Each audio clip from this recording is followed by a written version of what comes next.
जय श्री हरि। श्रीमद्भागवत महापुराणम पंचमः स्कंधः अथ विंशोऽध्यायः। अब हम श्रीमद्भागवत महापुराण के पंचम स्कंद के 20वें अध्याय में जम्बू द्वीप के अलावा अन्य 6 द्वीपों तथा लोकालोक पर्वत का वर्णन सुनते हैं। श्री गणेशाय नमः। श्री सरस्वत्यै नमः। श्री गुरवे नमः। श्री पुराण पुरुषोत्तमाय नमः। पिछले पंचम स्कंद के 19वें अध्याय में किम पुरुष और भारतवर्ष का वर्णन हमने सुना। उसमें हमने जाना किम पुरुष नामक वर्ष में श्री लक्ष्मण जी के बड़े भाई आदि पुरुष सीता जी के हृदय में रमण करने वाले भगवान श्री रामचंद्र जी के चरणों की सन्निधि के रसिक परम भागवत श्री हनुमान जी महाराज अन्य किन्नरों के सहित अविचल भक्ति भाव से श्री रामचंद्र जी की उपासना करते हैं। वहां अन्य गंधर्वों के सहित आर्ष्टिसेन उनके स्वामी भगवान रामचंद्र जी की पवित्र कथा सदा ही गाते रहते हैं और श्री हनुमान जी महाराज उसे सुनते रहते हैं। हनुमान जी महाराज भगवान की कथा के बड़े रसिक हैं। रामचरित सुनबे को रसिया हैं। हनुमान जी महाराज जहाँ भी कथा होती है वहाँ अवश्य पधारते हैं। तो हम हनुमान जी महाराज से प्रार्थना करते हैं कि वे हमारी कथा सुनने अवश्य पधारें। हनुमान जी महाराज किम पुरुष नामक वर्ष में जो इसी भूलोक के किसी दिव्य क्षेत्र के अंदर है भगवान श्री रामचंद्र जी का जप करते हुए उनकी स्तुति करते हैं। श्री हनुमान जी महाराज इस मंत्र का जप सदा ही करते रहते हैं। ओम नमो भगवते उत्तम श्लोकाय नमः आर्य लक्षण शील व्रताय नमः उपशिक्षितात्मन उपासित लोकाय नमः साधुवाद निकषणाय नमो ब्रह्मण्य देवाय महापुरुषाय महाराजाय नमः इति। हनुमान जी महाराज भगवान श्री रामचंद्र जी की स्तुति करते हुए कहते हैं कि हे प्रभु, आपने ये जो मनुष्य अवतार लिया है इसका उद्देश्य रावण आदि राक्षसों को मारने का ही नहीं है। इसका मुख्य उद्देश्य तो मनुष्यों को शिक्षा देना है। भगवान किसी भी राक्षस को अपनी इच्छा मात्र से मार सकते हैं, लेकिन भगवान अवतार लेकर के भक्तों के कल्याण के लिए ही आते हैं। मनुष्य को शिक्षा देने के लिए ही भगवान श्री रामचंद्र जी ने अवतार लिया था। भगवान श्री रामचंद्र जी को हनुमान जी महाराज धीर मनुष्यों की आत्मा इसलिए बताते हैं क्योंकि वे वैसे तो सबकी ही आत्मा है, लेकिन जो आत्मज्ञानी मनुष्य हैं वे ही आत्मा रूप से उन भगवान का अनुभव करते हैं, दूसरे मनुष्य नहीं करते। इसलिए भगवान को धीर मनुष्यों की ही आत्मा कहा। जैसे किसी व्यक्ति के पास 1 रुपया हो तो वह भी धनवान होना चाहिए, और किसी के पास में 1 करोड़ है वह भी धनवान होना चाहिए। लेकिन हम लोक में भी देखते हैं कि जिसके पास में 1 रुपया है उसे धनवान कोई नहीं कहता, लेकिन जिसके पास में करोड़ रुपया है उसको धनवान कहते हैं। शाब्दिक अर्थ में देखा जाए तो धनमस्यास्ति इति धनवान, जिसके पास धन है वह धनवान है। वैसे ही यहाँ धीर मनुष्यों की आत्मा भगवान श्री रामचंद्र जी को भगवान को बताया गया है। एक बार भगवान श्री रामचंद्र जी एकांत में एक देवदूत से बात कर रहे थे। रामचंद्र जी ने लक्ष्मण जी को पहरे पर बिठा दिया और आज्ञा दे दी कि भीतर कोई भी आने न पावे, जो आ गया वो मेरे हाथ से मारा जाएगा। इतने में ही क्रोध के अवतार दुर्वासा मुनि पधार गए। उन्होंने लक्ष्मण जी से कहा कि हमें अभी श्री रामचंद्र जी का दर्शन करना है। लक्ष्मण जी ने दुर्वासा मुनि से निवेदन किया कि इस समय भगवान श्री रामचंद्र जी किसी देवदूत से किसी विशेष उद्देश्य को लेकर के कुछ गंभीर वार्तालाप कर रहे हैं, इसलिए इस समय आप नहीं जा सकते। यदि इस समय कोई जाता है तो वह काल का ग्रास बन जाएगा। दुर्वासा मुनि ने कहा यदि नहीं गए तो अभी मैं सभी को श्राप दे दूंगा। अब लक्ष्मण जी असमंजस में पड़ गए और भगवान के पास जाके निवेदन किया। अब भगवान भी असमंजस में पड़ गए क्योंकि लक्ष्मण जी उनको बड़े प्यारे हैं। तब वशिष्ठ मुनि ने भगवान को समाधान बताया कि किसी के प्राण त्याग न लेकर केवल उसका त्याग ही कर दिया जाए तो वह भी उसका मृत्युदंड ही होता है। किसी प्रिय व्यक्ति को त्यागना उसके मृत्यु दंड के समान है। इसीलिए भगवान श्री रामचंद्र जी ने लक्ष्मण जी को त्याग दिया था। श्री हनुमान जी महाराज कहते हैं, हे प्रभु, किसी ऊंचे कुल में जन्म लेना अथवा बहुत सुंदर होना, बड़ी अच्छी चतुराई से वाणी का प्रयोग करना, अच्छी बुद्धि होना और अच्छी योनि में जन्म लेना, इनमें से किसी भी गुण से आप प्रसन्न नहीं हो सकते। यही बात दिखाने के लिए आपने सब गुणों से रहित हम वनवासी वानरों से मित्रता की है। गोस्वामी तुलसीदास जी श्री रामचरितमानस के बाल कांड में 29वें नंबर के दोहे में यही भाव कहते हैं, प्रभु तरु तर कपिडार पर ते किय आप समान, तुलसी कहूँ न राम से साहिब सील निधान। भगवान के समान अच्छा स्वामी कोई नहीं हो सकता। देखिए, जिन भगवान के चरणों में सभी भक्त लोग पड़े रहते हैं, वे भगवान रामचंद्र जी पेड़ के नीचे बैठे हैं और वानर भगवान के ऊपर बैठे थे। भगवान के ऊपर कोई बैठे ये हो नहीं सकता, लेकिन वानर अपने जाति के स्वभाव से पेड़ के ऊपर बैठे रहते थे, माने भगवान के माथे के ऊपर बैठे रहते थे। फिर भी भगवान ने उन वानरों को अपने समान कर दिया, तो भगवान के समान कौन उदार हो सकता है। इसीलिए हनुमान जी महाराज कहते हैं कि भगवान इतने उदार हैं। गोस्वामी तुलसीदास जी ने कहा, ऐसो को उदार जग माही, बिनु सेवा जो द्रवै दीन पर, राम सरिस कहो नाहि, ऐसो को उदार जग माही। इसलिए हनुमान जी महाराज कहते हैं, चाहे कोई देवता हो, राक्षस हो, बंदर हो, मनुष्य हो, कोई भी क्यों न हो, उसे सब प्रकार से भगवान श्री रामचंद्र जी का भजन करना चाहिए, क्योंकि भगवान श्री रामचंद्र जी नर रूप में होते हुए भी साक्षात श्री हरि ही हैं और थोड़ा करने से भी बड़े प्रसन्न हो जाते हैं। भगवान का तो स्वभाव ही है, रहती न प्रभु चित चूक किए की, करत सुरति सयबार ही की। भगवान माता पिता से भी बढ़कर हैं, वे भूल को तो याद ही नहीं रखते, अच्छे गुण का सैकड़ों बार बखान करते हैं। ऐसे भगवान का मन लगा के भजन करना चाहिए। हनुमान जी महाराज कहते हैं, भगवान इतने आश्रित वत्सल हैं, भक्त वत्सल हैं कि जब वे स्वयं साकेत धाम पधारे थे, वैकुंठ लोक पधारे थे, तो सभी अयोध्या वासियों को साथ में लेके चले गए थे। बोलिए सियावर रामचंद्र भगवान की जय, पवन सुत हनुमान जी महाराज की जय। हनुमान जी जैसा भक्त कोई न हुआ है, न होगा, न हो सकता है। वे हनुमान जी हमें भी भगवान की भक्ति प्रदान करें और श्री भगवान का दर्शन प्रदान करें। भारतवर्ष में भी वे श्री भगवान हरि ही नरनारायण रूप में सदा ही कल्प के अंत तक सबके कल्याण करने के लिए तपस्या करते रहते हैं। वहाँ बद्रीनाथ के अंदर भगवान श्री हरि नरनारायण रूप से विराजमान रहते हैं। वहाँ बद्रीनाथ में श्री भगवान के प्यारे भक्त श्री नारद जी महाराज भगवान के पांचरात्र दर्शन का सावर्णी नामक मनु को उपदेश देते हैं।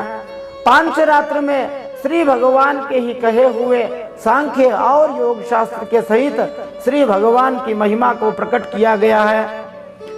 श्री नारद जी महाराज सदा ही बद्रिकाश्रम में इस मंत्र का जप करते रहते हैं, ओम नमो भगवते उपशमशीलाय उपरतानात्म्याय, नमो किंचन वित्ताय ऋषिऋषभाय नर नारायणाय, परमहंस परम गुरवे आत्मा रामाधिपतये नमो नमः इति। देवर्षि नारद जी महाराज कहते हैं कि जो श्री भगवान के ज्ञानी भक्त हैं, उन्हें इस निंदनीय शरीर के छूटने बिल्कुल भय नहीं रहता, और यदि किसी ज्ञानी भक्त को भी शरीर छूटने का भय रहा तो उसका प्रयत्न सारा बेकार ही हो गया। जो साधारण मनुष्य होते हैं वे लौकिक और पारलौकिक भोगों के लालची होते हैं, और ऐसे मूढ़ मनुष्य जैसे अपने बेटे, स्त्री और धन इन सब की चिंता करके मृत्यु से डरते रहते हैं, वैसे विद्वान लोग यदि डरे तो फिर उनका परिश्रम बेकार ही गया। भारतवर्ष में बहुत से पर्वत हैं, जैसे मलय, मंगलप्रस्थ, मैनाक, त्रिकूट, ऋषभ, कूटक, देवगिरी, ऋष्यमुख, श्रीशैल, वेंकट, महेंद्र, वारिधार, विंध्य, शुक्तिमान, चित्रकूट, द्रोण, गोवर्धन, रैवतक, इंद्रकील, कामगिरी, इस प्रकार के अनेक पर्वत हैं, सैकड़ों हजारों पर्वत हैं। इसी प्रकार भारत के अंदर बहुत सी नदियां भी हैं, जैसे चंद्रवसा, ताम्रपर्णी, कृतमाला, वेणी, कावेरी, तुंगभद्रा, कृष्णा, गोदावरी, तापी, नर्मदा, रेवा, चर्मणवती जिसको चंबल कहते हैं, सिंधु, शोण, महानदी, इस प्रकार की अनेक नदियां हैं। इसके अलावा गंगा, यमुना, सरस्वती आदि अनेक प्रकार की नदियां भारतवर्ष में बहती रहती हैं। देवता लोग भारतवर्ष में जन्म लेने वाले मनुष्यों की महिमा गाते ही रहते हैं। वे कहते हैं जिन जीवों ने भारतवर्ष में श्री भगवान की सेवा के योग्य ये मानव देह प्राप्त किया है, उन्होंने ऐसा क्या पुण्य किया है, अथवा इन पर साक्षात श्री हरि ही प्रसन्न हो गए हैं। इस परम सौभाग्य के लिए देवता भी निरंतर तरसते रहते हैं। देवता लोग कहते हैं कि हमने स्वर्ग का अधिकार प्राप्त कर लिया, लेकिन इससे फायदा क्या हुआ? यहाँ आकर तो हम श्री भगवान को भूल ही गए, कभी भगवान श्री नारायण के चरण कमलों को याद ही नहीं करते हैं। और देवता लोग कहते हैं कि भले ही किसी को ब्रह्मलोक आदि की भी प्राप्ति हो जाए, उसकी अपेक्षा भी भारत भूमि ज्यादा अच्छी है। ब्रह्मलोक में एक कल्प तक की आयु मिलती है, 430 करोड़ वर्ष तक वहां रह सकते हैं, लेकिन भारतवर्ष में 60-70 वर्ष की जो आयु मिलनी है वो भी बहुत अच्छी है। क्यों जी? क्योंकि यहाँ पर एक ही क्षण में सीधा श्री भगवान के अभय पद को प्राप्त किया जा सकता है, और ब्रह्मलोक से तो वापस आना पड़ता है, जैसा भगवान कृष्ण ने भगवद गीता के 8वें अध्याय में कहा है, आ ब्रह्म भुवनालोका पुनरावर्तिनोर्जुन मामुपेत्य तु कौन्तेय पुनर्जन्म न विद्यते। ब्रह्मलोक तक जितने लोक हैं वहां से वापस आना पड़ता है, और भगवान के धाम की विशेषता है कि एक बार प्राप्त होने के बाद वापस आना नहीं पड़ता है। फिर देवता कहते हैं कि जहाँ भगवान की कथा सुनने को न मिले, जहाँ भगवान के प्यारे भक्त लोग नहीं रहते हो, जहाँ श्री भगवान के नाम का संकीर्तन न होता हो, उनके नाम संकीर्तन में नृत्य न होता हो, गीत भजन न गाए जाते हो, भगवान श्री यज्ञ पुरुष हरि की आराधना न की जाती हो, वह ब्रह्मलोक ही क्यों न हो, वहाँ कदापि नहीं रहना चाहिए। और देवता लोग कहते हैं कि देखो भारतवासियों का कैसा सौभाग्य है, भारतवासी लोग यज्ञ करते हैं, और जिस देवता के उद्देश्य से विधि मंत्र और द्रव्य आदि के द्वारा आहुति प्रदान करते हैं, उन सब में नाम अलग अलग हैं, लेकिन ग्रहण करने वाले साक्षात श्री हरि हैं। वे श्री हरि ही सभी आहुतियों को बड़े प्रसन्न होकर स्वीकार करते हैं। ऐसे भक्त वत्सल भगवान हैं। भगवान सकाम भक्तों के मांगने पर उन्हें सभी अभीष्ट पदार्थ दे देते हैं, लेकिन भगवान का ये वास्तविक दान नहीं है, क्योंकि उन वस्तुओं को प्राप्त करने के बाद मनुष्य के मन में कामनाएं फिर से उत्पन्न हो जाती है। इसके विपरीत जो निष्काम भाव से श्री भगवान का भजन करते हैं, उन्हें तो भगवान अपने चरण कमल ही दे देते हैं, जो सभी इच्छाओं को समाप्त ही कर देते हैं। अंत में देवता श्री भगवान से प्रार्थना करते हैं कि हे प्रभु, हम पे ऐसी कृपा करो कि हम इस भारतवर्ष में वापस जन्म लें, जिससे हम आपको भज सके, आपको याद कर सके, क्योंकि श्री हरि अपना भजन करने वाले का सब प्रकार से कल्याण करते हैं।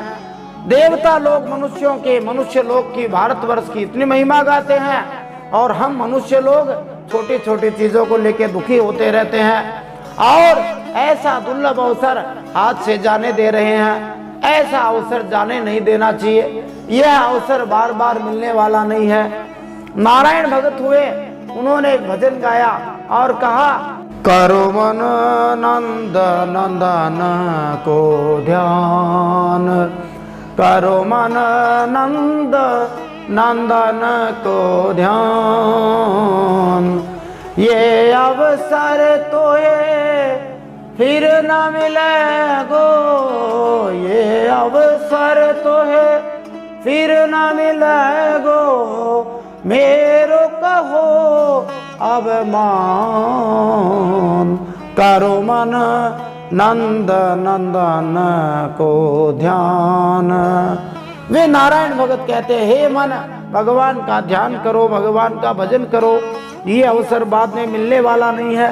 राजा सगर के पुत्रों ने अपने यज्ञ के घोड़े को ढूंढते हुए इस पृथ्वी को चारों ओर से खोदा था। उससे जम्बू द्वीप के अंदर ही 8 उपद्वीप और बन गए थे, जिनके नाम स्वर्ण प्रस्थ, चंद्र शुक्ल, आवर्तन, रमणक, मंदर हरिण, पांचजन्य, सिंहल और लंका हैं। अब हम श्रीमद् भागवत महापुराण के पंचम स्कंद के 20वें अध्याय में अन्य 6 द्वीपों तथा लोकालोक पर्वत का वर्णन सुनते हुए इन प्रश्नों के उत्तर प्राप्त कर सकते हैं। जम्बू द्वीप कितना बड़ा है, किस समुद्र से घिरा हुआ है, प्लक्ष द्वीप के राजा कौन है तथा उसकी विशेषता क्या है, प्लक्ष द्वीप के निवासी भगवान सूर्य की क्या स्तुति करते हैं, शाल्मली द्वीप कैसा है, वहां के निवासी चंद्रदेव की क्या स्तुति करते हैं, कुशल द्वीप का कितना विस्तार है, राजा कौन है और वहां के उपास्य देव कौन है, क्रौंच द्वीप का विस्तार कितना है, राजा कौन है और वहां के उपास्य देव कौन है। वैसे भगवान श्री हरि ही इन सभी द्वीपों में अलग अलग रूपों में पूजे जाते हैं। शाकत द्वीप का कितना विस्तार है, वहां के राजा कौन है और वे किसकी उपासना करते हैं, उपास्य देव कौन है। पुष्कर द्वीप का कितना विस्तार है, राजा कौन है और उपास्य देव कौन है। लोकालोक पर्वत कैसा है, ब्रह्मांड का केंद्र कौन है और मार्तंड शब्द का क्या अर्थ है। तो आइए इन सब प्रश्नों के उत्तर आज के इस पंचम स्कंद के 20वें अध्याय में प्राप्त करते हैं। जय श्री हरि। नारायणं नमस्कृत्य नरं चैव नरोत्तमं देवीं सरस्वतीं व्यासं ततो जयमुदीरयेत्। भगवान श्री नर नारायण को प्रणाम करते हुए श्री गणेश जी महाराज, माता सरस्वती, वेदव्यास भगवान को प्रणाम करते हुए, हृदय आराध्य श्री हरिचरणों में प्रणाम करते हुए, भगवत स्वरूप श्रीमद् भागवत को प्रणाम करते हुए, श्री सुखदेव मुनि और परीक्षित महाराज को प्रणाम करते हुए, अनंत कोटि सब संत महात्माओं को प्रणाम करते हुए अब हम श्रीमद् भागवत महापुराण के पंचम स्कंद में 20वां अध्याय सुनते हैं। श्रीमद् भागवत महापुराणम पंचमः स्कंधः अथ विंशोऽध्यायः। अन्य 6 द्वीपों तथा लोकालोक पर्वत का वर्णन। श्री शुक उवाच। गद्य में अतः परम प्लक्षादीनां प्रमाण लक्षण संस्थान तो वर्ष विभाग उपवर्ण्यते।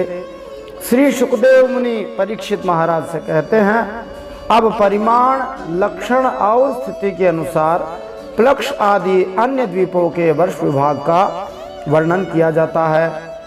जम्बू द्वीपोऽयं यावत् प्रमाण विस्तारस् तावता क्षारोदधिना परिवेष्टितो यथा मेरुर् जम्बुआख्येन लवणोदधिरपि ततो द्विगुण विशालेन प्लक्षाख्येन परिक्षिप्तो यथा परिखा बाह्योपवनेन प्लक्षो जम्बू प्रमाणो द्वीपाख्या करो हिरण्मय उत्थितो यत्राग्निरूपास्ते सप्तजिह्वस् तस्याधिपतिः प्रियव्रतात्मज इद्मजिह्वः स्वं द्वीपं सप्तवर्षाणि विभज्य सप्तवर्षनामभ्य आत्मजेभ्य आकलय्य स्वयं आत्मयोगेनोपरराम।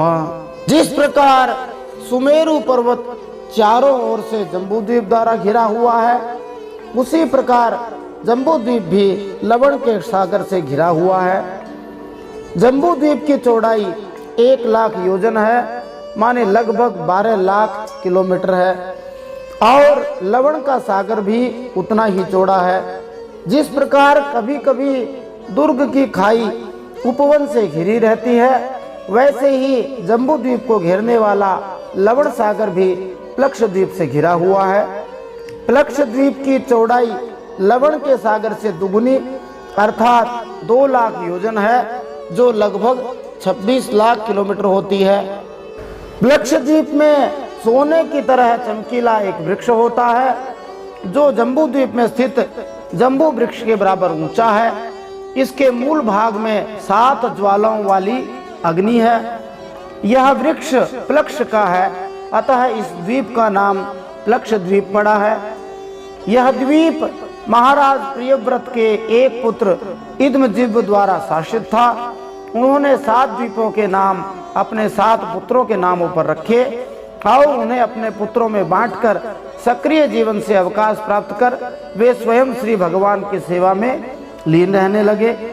शिवम यवसम सुभद्रम शांतम क्षेममृतमभयमिति वर्षाणि तेषु गिरयो नद्यश्च सप्तैवाभिज्ञातः। इन वर्षों के नाम शिव, यवस, सुभद्र, शांत, क्षेम, अमृत और अभय हैं। इनमें भी 7 पर्वत और 7 नदियां ही प्रसिद्ध हैं। अब इन 7 वर्षों में जो प्रमुख 7 पर्वत और 7 नदियां हैं उनके नाम बताते हैं। मणिकूटो वज्रकूट इंद्रसेनो ज्योतिष्मान सुपर्णो हिरण्यष्ठीवो मेघमाल इति सेतुशैलाः अरुणा नृम्णांगिरसी सावित्री सुप्रभाता ऋतंभरा सत्यंभरा इति महानद्यः यासां जलोपस्पर्शन विधूत रजस्तमसो हंस पतंगोर्ध्वायन सत्यांग संज्ञाश्चत्वारो वर्णाः सहस्रायुषो विबुधोपम संदर्शन प्रजननाः स्वर्गद्वारं त्रय्या विद्यया भगवन्तं त्रयीमयं सूर्यमात्मानं यजन्ते। इन 7 द्वीपों में जो प्रमुख 7 पर्वत हैं उनके नाम है मणिकूट, वज्रकूट, इंद्रसेन, ज्योतिष्मान, सुपर्ण, हिरण्यष्ठीव तथा मेघमाल। और नदियों के नाम है अरुणा, नृम्णा, आंगीरसी, सावित्री, सुप्रभाता, ऋतंभरा तथा सत्यंभरा। इन नदियों के स्पर्श करने या स्नान करने से भौतिक मल उसी क्षण दूर हो जाते हैं और प्लक्षद्वीप में रहने वाली हंस, पतंग, ऊर्ध्वायन तथा सत्यांग नामक 4 जातियां अपने आप को इसी प्रकार पवित्र करती हैं। प्लक्षद्वीप के निवासी 1000 वर्ष तक जीवित रहते हैं। वे देवताओं के समान सुंदर हैं और उनकी संतानें भी देवताओं की तरह है। वे वेदों में वर्णित अनुष्ठानों को पूरा करके तथा पूर्ण पुरुषोत्तम भगवान के प्रतिनिधि स्वरूप सूर्य देव की उपासना करके सूर्यलोक को प्राप्त होते हैं जो स्वर्गलोक ही है। प्लक्षद्वीप के जो निवासी हैं उनके शरीरों में देवताओं की तरह थकावट, पसीना आदि नहीं होता और संतानोत्पत्ति भी उन्हीं के समान होती है। ये त्रयी विद्या के द्वारा तीनों वेदों में वर्णन किए हुए स्वर्ग के द्वारभूत आत्मा स्वरूप भगवान सूर्य की उपासना करते हैं। अब अनुष्टुप छंद है। प्रत्नस्य विष्णु रूपम यत् सत्यस्यर्थस्य ब्रह्मणः अमृतस्य च मृत्योश्च सूर्यमात्मानमीमहीति। वे वहां पर आराधना करते हुए कहते हैं कि जो सत्य माने अनुष्ठान योग्य धर्म और ऋत माने प्रतीत होने वाले धर्म, वेद और शुभ और अशुभ फल के अधिष्ठाता हैं, उन पुराण पुरुष विष्णु स्वरूप भगवान सूर्य की हम शरण में जाते हैं। लक्षादिषु पंचसु पुरुषाणाम आयुरिंद्रिय मोजः सहोबलम बुद्धिर्विक्रम इति च सर्वेषाम् औत्पत्ति की सिद्धि रविशेषेण वर्तते। प्लक्ष आदि 5 द्वीपों में सभी मनुष्यों को जन्म से ही आयु, इंद्रिय, मनोबल, इंद्रिय बल, शारीरिक बल, बुद्धि और पराक्रम समान रूप से सिद्ध रहते हैं।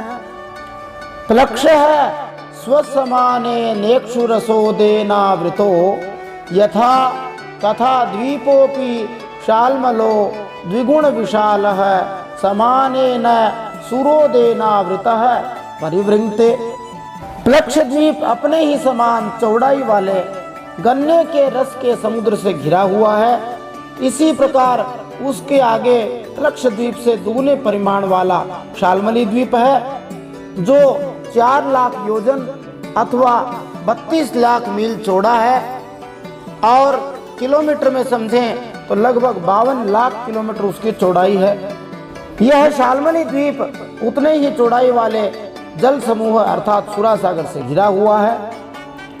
यत्र हवै शाल्मली प्लक्षायामा यस्याम वाव किल निलयमाहुर भगवतश्छन्दः स्तुतः ततत्रिराजस्य सा द्वीपहूतये उपलक्ष्यते।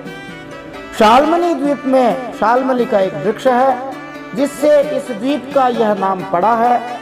यह वृक्ष प्लक्ष वृक्ष के बराबर चौड़ा और ऊंचा है अर्थात 100 योजन चौड़ा, लगभग 1200 किलोमीटर चौड़ा तथा 1100 योजन ऊंचा है अर्थात लगभग 12,000 किलोमीटर इसकी ऊंचाई है। विद्वानों का कहना है कि यह विशाल वृक्ष पक्षियों के राजा तथा भगवान श्री हरि विष्णु के वाहन गरुड़ जी का निवास स्थान है। यहाँ गरुड़ जी भगवान श्री हरि विष्णु की वैदिक स्तुति करते रहते हैं। तद्वीपाधिपति प्रियव्रतात्मजो यज्ञबाहु स्वसुतेभ्यः सप्तभ्यस्तन्नामानि सप्तवर्षाणि व्यभजत् सुरोचनं सौमनस्यं रमणकं देववर्षं पारिभद्र माप्यायन मविज्ञातमिति। इस द्वीप के अधिपति प्रियव्रत पुत्र महाराज यज्ञबाहु थे। उन्होंने इसके सुरोचन, सौमनस्य, रमणक, देववर्ष, पारिभद्र, आप्यायन और अविज्ञात नाम से 7 विभाग किए और इन्हीं नाम वाले अपने बेटों को सौंप दिया था। तेषु वर्षाद्रयो नद्यश्च सप्तैवाभिज्ञातः स्वरसः शतशृंगो वामदेवः कुंदो मुकुंदः पुष्पवर्षः सहस्र श्रुतिरिति अनुमति सिनीवाली सरस्वती कुहू रजनी नंदा राकेति। इन 7 विभागों में 7 पर्वत हैं जिनके नाम स्वरस, शतशृंग, वामदेव, कुंद, भगवान मुकुंद, पुष्पवर्ष और सहस्रश्रुति हैं। उनमें 7 नदियां भी हैं जिनके नाम अनुमति, सिन्हीवाली, सरस्वती, कुहू, रजनी, नंदा तथा राका हैं। ये आज भी विद्यमान है। तद वर्ष पुरुषाः श्रुतधर वीर्यधर वसुंधरेशंधर संज्ञा भगवंतं वेदमयं सोमयमात्मानं वेदेन यजन्ते। इन वर्षों में रहने वाले श्रुतधर, वीर्यधर, वसुंधर और ईशंधर नाम के 4 वर्ण वेदमय आत्मस्वरूप भगवान चंद्रमा की वेद मंत्रों से उपासना करते हैं। अनुष्टुप छंद का प्रयोग करते हैं। स्वगोभिः पितृदेवेभ्यो विभजन कृष्ण शुक्लयोः प्रजानां सर्वासां राजा अंध सोमो न आस्त्विति। शाल्मली द्वीप के निवासी चंद्र देवता की आराधना इन शब्दों से करते हैं। पितरों तथा देवताओं को अन्न देने के उद्देश्य से चंद्रदेव ने अपनी ही किरणों से मास को शुक्ल तथा कृष्ण पक्ष इन 2 विभागों में विभाजित किया है। चंद्र देवता काल का विभाजन करने वाले और ब्रह्मांड के निवासियों का अधिपति है। अतः हम यह प्रार्थना करते हैं कि वे हमारे अधिपति तथा पथ प्रदर्शक बने रहे। हम उन्हें सादर नमस्कार करते हैं। एवं सुरोदाद बहिस्तद्विगुणः समानेनावृतो घृतोदेन यथा पूर्वः कुशद्वीपो यस्मिन् कुशस्तंभो देवकृतस् तद्वीपाख्याकरो ज्वलन इवापरः स्वशस्परोचसा दिशो विराजयति। सुरा के सागर के बाहर कुशद्वीप नामक एक अन्य द्वीप है जो सुरा सागर से 2 गुना अर्थात 8 लाख योजन और मील में समझे तो 64 लाख मील है और किलोमीटर में चौड़ाई समझे तो लगभग 1 करोड़ किलोमीटर उसकी चौड़ाई है। जैसे शाल्मली द्वीप सुरा सागर से घिरा है वैसे ही कुशद्वीप अपने समान विस्तार वाले घृत के सागर से घिरा है। कुशद्वीप में कुश घास के पौधे पाए जाते हैं, इसीलिए द्वीप का यह नाम पड़ा है। यह कुश घास परमेश्वर भगवान की इच्छा के अनुसार देवताओं द्वारा उत्पन्न की गई थी और द्वितीय अग्नि जैसी दृष्टिगोचर होती है, किंतु इसकी ज्वालाएं अत्यंत मृदु तथा मनोहर होती हैं। इसके नव अंकुर मन शिखर समस्त दिशाओं को प्रकाशित करते रहते हैं। तद्वीपपति प्रियव्रतो राजन् हिरण्यरेता नाम स्वं द्वीपं सप्तभ्यः स्वपुत्रेभ्यो यथा भागं विभज्य स्वयं तपयातिष्ठत। वसुदान दृढ़रुचि नाभिगुप्त स्तुत्यव्रत विविक्त वामदेव नामभ्यः। परीक्षित महाराज से सुखदेव जी कहते हैं, हे राजन, महाराज प्रियव्रत के दूसरे पुत्र हिरण्यरेता इस द्वीप के राजा थे। उन्होंने इसके 7 विभाग किए और उसके एक एक विभाग को उत्तराधिकारी के अनुसार अपने 7 बेटों में बराबर बांट दिया, जिनके नाम थे वसु, वसुदान, दृढ़रुचि, नाभिगुप्त, स्तुत्यव्रत, विविक्त और वामदेव। राजा स्वयं गृहस्थ जीवन से विरक्त होकर तपस्या करने लगे थे। तेषां वर्षेषु सीमा गिरयो नद्यश्चाभिज्ञाताः सप्त सप्तैव चक्रश्चतुः श्रृंगः कपिलश्चित्रकूटो देवानीक ऊर्ध्वरोमा द्रविण इति रसकुल्या मधुकुल्या मित्रविंदा श्रुतविंदा देवगर्भा घृतच्युता मंत्रमालेति। इन 7 द्वीपों में 7 सीमांत पर्वत हैं, जिनके नाम चक्र, चतुश्रृंग, कपिल, चित्रकूट, देवानीक, ऊर्ध्वरोमा तथा द्रविण है। उसी तरह 7 नदियां भी हैं, जिनके नाम रसकुल्या, मधुकुल्या, मित्रविंदा, श्रुतविंदा, देवगर्भा, घृतच्युता तथा मंत्रमाला है। यासां पयोभिः कुशद्वीपौकसः कुशलकोविदाभियुक्त कुलक संज्ञा भगवन्तं जातवेदस रूपिणं कर्म कौशलेन यजन्ते।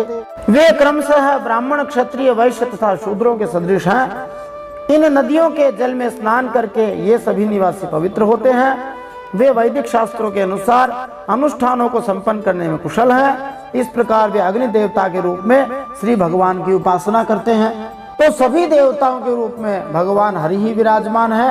वे अग्नि देवता के स्वरूप में भगवान हरि की ही इस प्रकार पूजा करते हैं। अनुष्टुप छंद। परस्य ब्रह्मणः साक्षात् जातवेदोऽसि हव्यवाट् देवानां पुरुषांगानां यज्ञेन पुरुषं यजेति। वे कहते हैं, हे अग्निदेव, आप पूर्ण पुरुषोत्तम भगवान हरि के ही अंश स्वरूप हैं और उन तक समस्त हवियों को पहुंचाते हैं। अतः हम आपसे प्रार्थना करते हैं कि हम देवताओं को भी यज्ञ सामग्री अर्पण कर रहे हैं, उसे आप पूर्ण पुरुषोत्तम भगवान को अर्पित करें, क्योंकि भगवान ही वास्तविक भोक्ता हैं। आगे क्रौंच द्वीप के बारे में वर्णन आता है। तथा घृतोदात बहिः क्रौंच द्वीपो द्विगुणः स्वमानेन क्षीरोदेन परित उपक्लिप्तो वृतो यथा कुशद्वीपो घृतोदेन यस्मिन् क्रौंचो नाम पर्वतराजो द्वीप नाम निर्वर्तक आस्ते।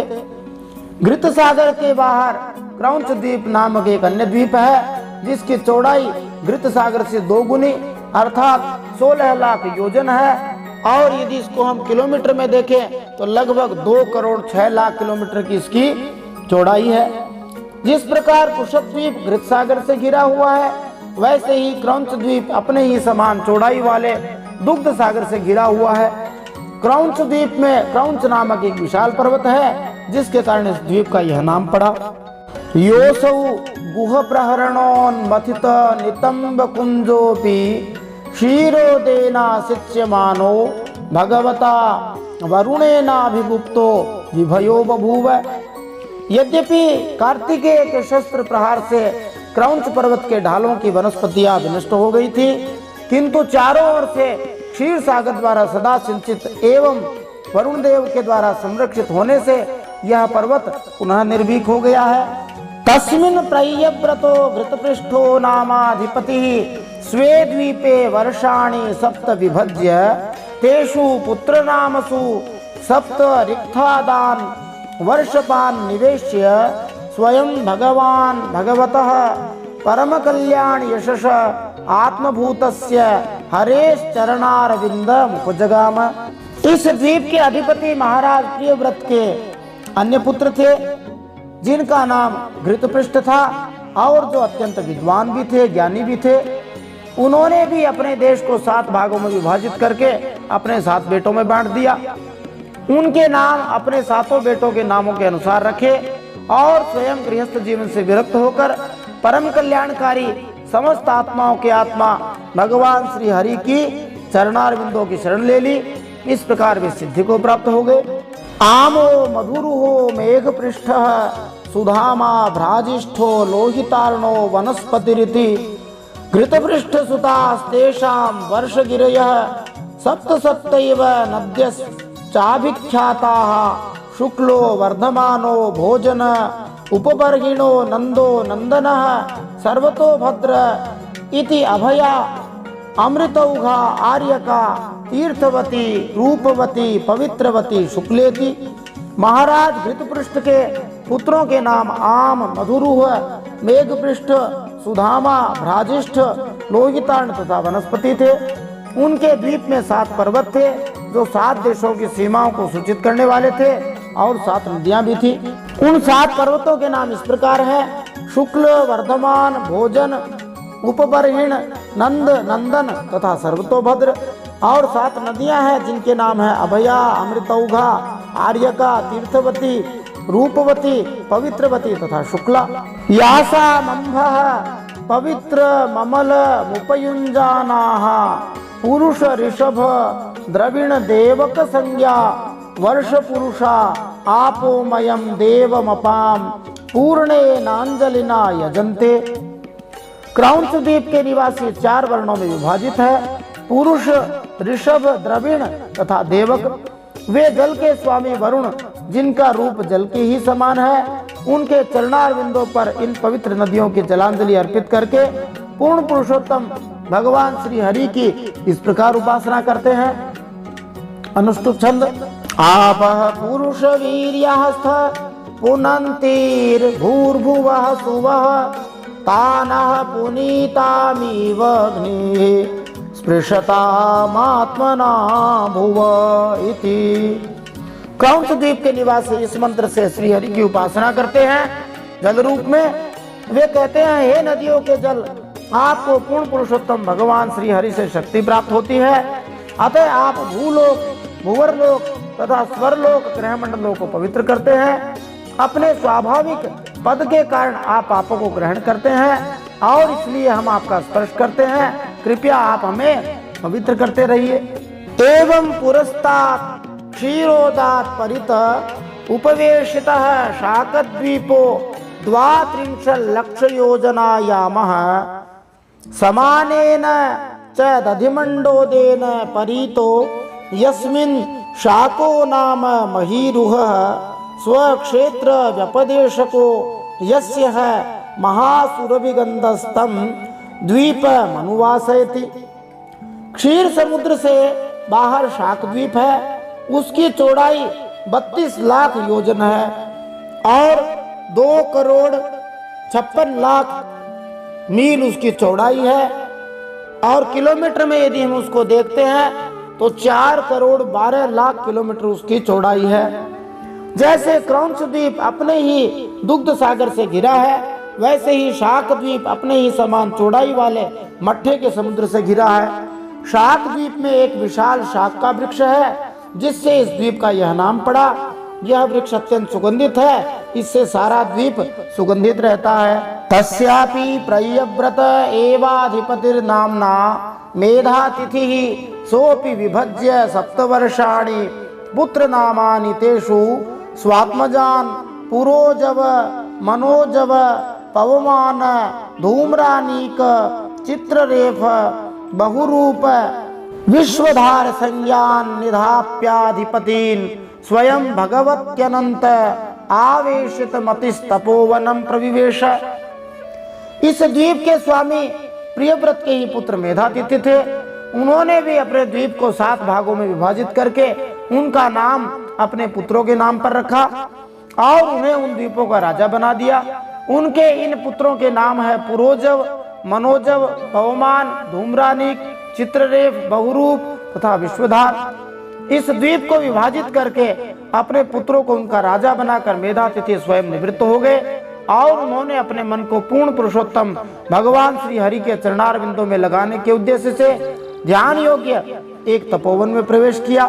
एतेषां वर्षमर्यादा गिरयो नद्यश्च सप्त सप्तैव ईशान उरुशृंगो बलभद्रः शतकेसरः सहस्रस्रोतो देवपालो महानस इति अनघायुर्दा उभयस्पृष्टिरपराजिता पंचपदी सहस्रश्रुति निदधृतिरिति।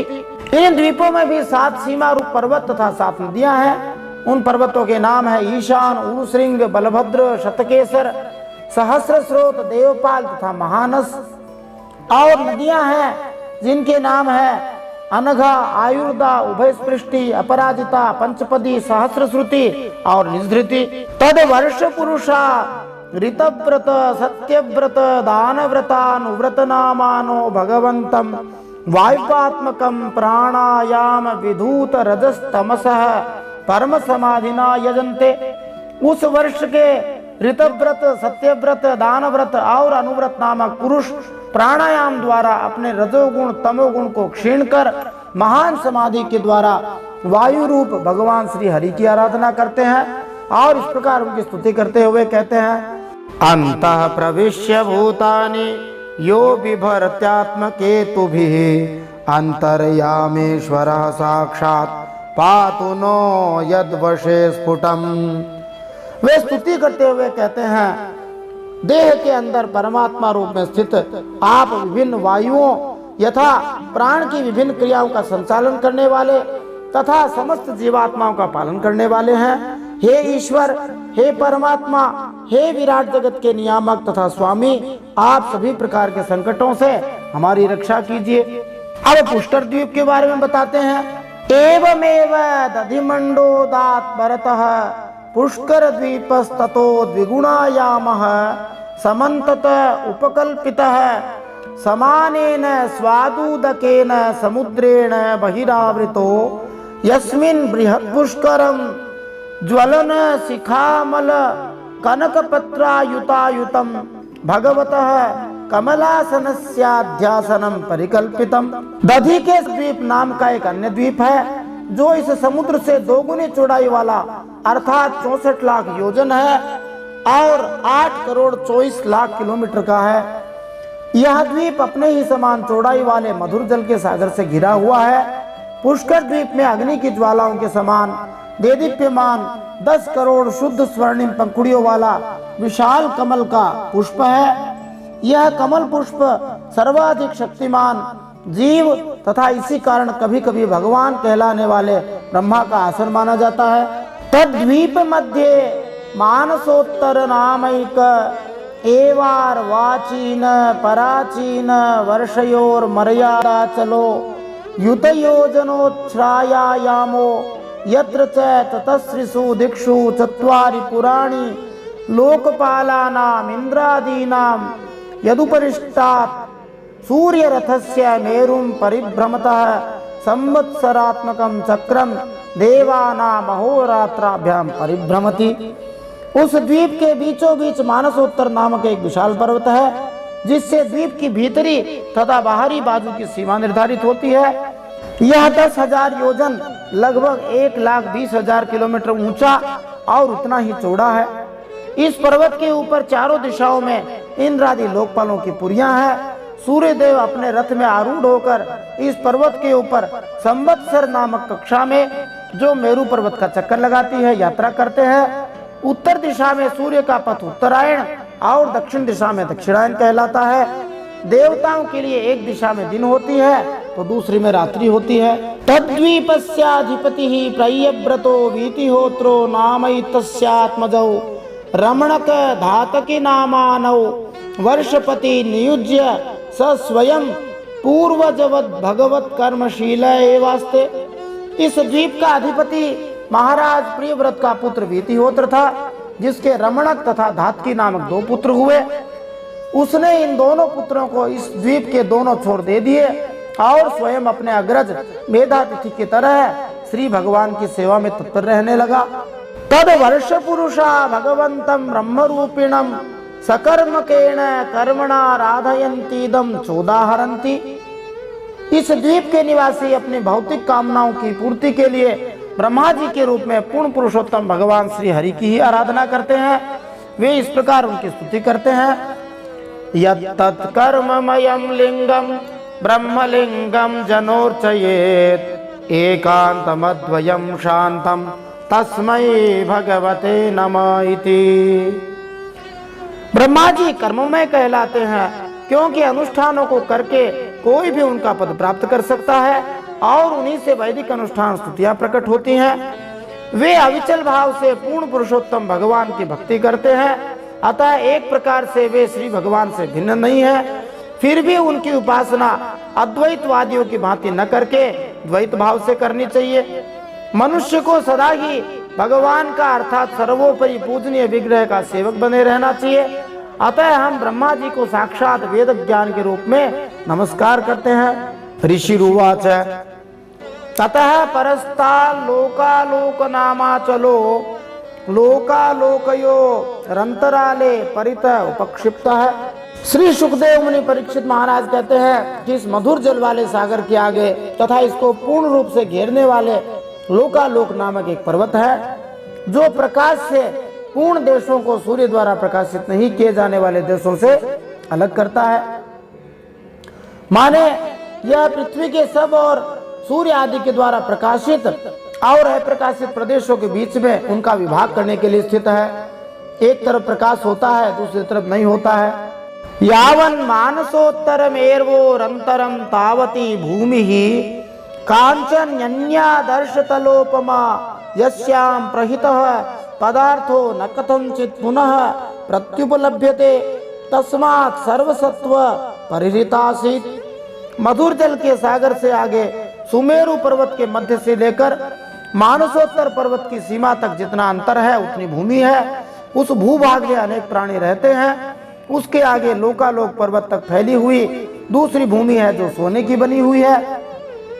इसकी स्वर्णमय सतह के द्वारा यह दर्पण की भांति सूर्य प्रकाश को परावर्तित कर देती है और इसमें गिरी हुई वस्तु पुनः कभी दिखाई नहीं देती। फलतः सभी प्राणियों ने स्वर्णमय भूमि का परित्याग कर दिया है, वहां कोई प्राणी नहीं रहता। लोकालोक इति समाख्या यदे ना चले न लोकालोकस्यांतरवर्तिना अवस्थाप्यते। जीवात्माओं से युक्त तथा बिना प्राणियों वाले देशों के मध्य में एक विशाल पर्वत है जो इन दोनों को अलग करता है, अतः लोकालोक नाम से विख्यात है। स लोकत्रयान्ते परित ईश्वरेण विहितो यस्मात् सूर्यादीनां ध्रुवापवर्गाणां ज्योतिर्गणानां गभस्तयोर्वाचीनास् त्रीन् लोकानावितन्वाना न कदाचित् पराचीना भवितुमुत्सहन्ते तावदुन्नः नायामः। इसे भगवान ने त्रिलोकी के बाहर उसके चारों ओर सीमा के रूप में स्थापित किया है। त्रिलोकी में भूरलोक, भुवरलोक तथा स्वरलोक आते हैं, जिससे संपूर्ण ब्रह्मांड में सूर्य की किरणों का नियंत्रण किया जा सके। सूर्य से लेकर ध्रुवलोक तक के सारे नक्षत्र इन तीनों लोकों में इस पर्वत के द्वारा निर्मित सीमा के अंतर्गत अपनी किरणें बिखेरते हैं। क्योंकि यह पर्वत ध्रुवलोक से भी ऊंचा है, अतः यह नक्षत्रों की किरणों को अवरुद्ध करता है, जिससे वे कभी भी इसके बाहर प्रसारित नहीं हो पाती। एतावान लोक विन्यासो मानस लक्षण संस्थाभिर विचिंतितः कवि भी सतु 50 कोटि गणितस्य भूगोलस्य तुरीय भागोयम लोकालोकाचलः। विद्वानों ने प्रमाण, लक्षण और स्थिति के अनुसार संपूर्ण लोकों का इतना ही विस्तार बतलाया है। उन्होंने विचार विमर्श के बाद यह बताया है कि सुमेरु तथा लोकालोक पर्वत की दूरी ब्रह्मांड के व्यास की चतुर्थ अंश अर्थात चौथाई 12.5 करोड़ योजन लगभग 1 अरब मील है। तदुपरिष्टात् चतस्रिश्वासा स्वात्मयोनिनाखिल जगत गुरुणाधिनिवेशिता ये द्विरदपतय ऋषभः पुष्कर चूड़ो वामनो पराजित इति सकल लोक स्थिति हेतवः।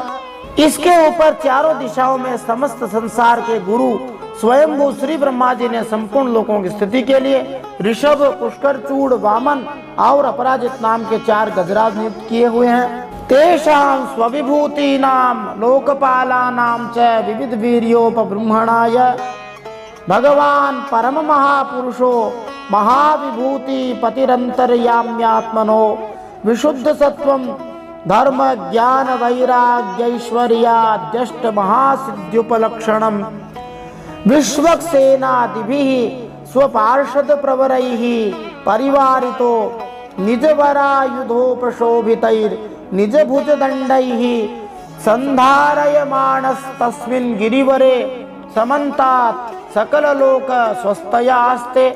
भगवान श्री हरि समस्त दिव्य ऐश्वर्य तथा आध्यात्मिक आकाश के स्वामी हैं। वे परम पुरुष हैं अर्थात श्री भगवान है। वे प्रत्येक प्राणी के परमात्मा है। स्वर्गलोक के राजा इंद्र के अधीन देवतागण इस भौतिक जगत के कार्यों का निरीक्षण करते हैं। विभिन्न लोगों के प्राणियों के लाभ के लिए तथा उन हाथियों तथा देवताओं की शक्ति को बढ़ाने के लिए श्री भगवान स्वयं उस पर्वत की चोटी पर भौतिक प्रकृति के गुणों से अदूषित दिव्य शरीर धारण करके प्रकट होते हैं। अपने निजी विस्तार तथा विश्वक्सेन जैसे सहायकों से घिरे रहकर वे भगवान अपने पूर्ण ऐश्वर्य यथा ज्ञान तथा धर्म एवं अपनी शक्तियों जैसे अणिमा लघिमा तथा महिमा को प्रदर्शित करते हैं। वे अच्छी तरह से सजे हुए हैं और अपनी चारों भुजाओं में विविध आयुध धारण किए हुए रहते हैं। शंख चक्र गदा पद्मादि सदा ही धारण करके रहते हैं। आकल्पमेवं वेशम गत एष भगवान आत्मयोग मायया विरचित विविध लोक यात्रा गोपीया येत्यर्थः। इस प्रकार अपनी योग माया से रचे हुए विविध लोकों की व्यवस्था को सुरक्षित रखने के लिए वे इसी लीला में रूप से कल्प के अंत तक यहाँ सबोर रहते हैं। योन्तर विस्तार एतेन यलोक परिमाणं च व्याख्यातम् यद बहिर्लोकालोकाचलात् ततः परस्ताद् योगेश्वर गतिं विशुद्धाम् उदाहरन्ति। हे राजन, लोकालोक पर्वत के बाहर आलोक वर्ष है जो पर्वत की भीतरी चौड़ाई के विस्तार के बराबर अर्थात 12.5 करोड़ योजन 1 अरब मील तक विस्तीर्ण है। आलोक वर्ष के परे भौतिक जगत से मुक्ति के इच्छुक व्यक्तियों का गंतव्य है। इसको प्रकृति के भौतिक गुण कलुषित नहीं कर पाते, अतः यह पूर्णतया विशुद्ध है। ब्राह्मण के पुत्रों को वापस लाते समय भगवान श्री कृष्ण अर्जुन को इस स्थान से होकर ले गए थे। अंड मध्य गतः सूर्यो द्यावा भूम्योर यदंतरम सूर्यांड गोलयोर मध्य कोट्यः शुः पंचविंशति।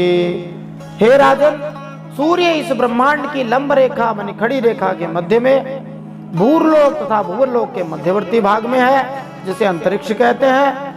सूर्य तथा ब्रह्मांड की परिधि के बीच की दूरी 25 करोड़ योजन है, लगभग 2 अरब मील है। मृतेंड एष एतस्मिन् यदभूत ततो मार्तंड इति व्यपदेशः हिरण्यगर्भ इति यद् हिरण्याण्ड समुद्भवः। सूर्य देव वैराज अर्थात समस्त जीवात्माओं के लिए संपूर्ण भौतिक शरीर भी कहलाते हैं। ब्रह्मांड की सृष्टि के समय ब्रह्मांड के इस जड़ अंडे के अंदर प्रवेश करने के कारण वे सूर्य भगवान मार्तंड भी कहलाते हैं। हिरण्यगर्भ माने ब्रह्मा से भौतिक शरीर प्राप्त करने के कारण वे हिरण्यगर्भ भी कहलाते हैं। सूर्येण हि विभज्यन्ते दिशः खं द्यौर्महीभिधा स्वर्गा पवर्गौ नरका रसौ कांसि च सर्वशः देवतिर्यं मनुष्याणां सरीसृपसविरुधां सर्वजीवनिकायानां सूर्य आत्मा दृगीश्वरः। सूर्य भगवान के द्वारा ही दिशा, आकाश, अंतरिक्ष लोक, भूलोक, स्वर्गलोक और मोक्ष के प्रदेश, नरक और रसातल तथा अन्य समस्त भागों का विभाग होता है। सूर्य भगवान ही देवता, तिर्यंग, मनुष्य, सरीसृप माने लेट कर चलने वाले और लता वृक्ष आदि समस्त जीव समूह के आत्मा और नेत्रेंद्रिय के अधिष्ठाता है। इति श्रीमद् भागवते महापुराणे पारमहंस्यां संहितायां पंचम स्कंधे भुवन कोश वर्णने समुद्र वर्ष सन्निवेश परिमाण लक्षणो विंशोऽध्यायः। श्रीमन्नारायणार्पणमस्तु। इस प्रकार श्रीमद् भागवत महापुराण परमहंसों की संहिता पंचम स्कंद भुवन कोश वर्णन में समुद्र वर्ष सन्निवेश परिमाण लक्षण नामक 20वां अध्याय भगवान श्रीमन नारायण के चरणों में समर्पित हो।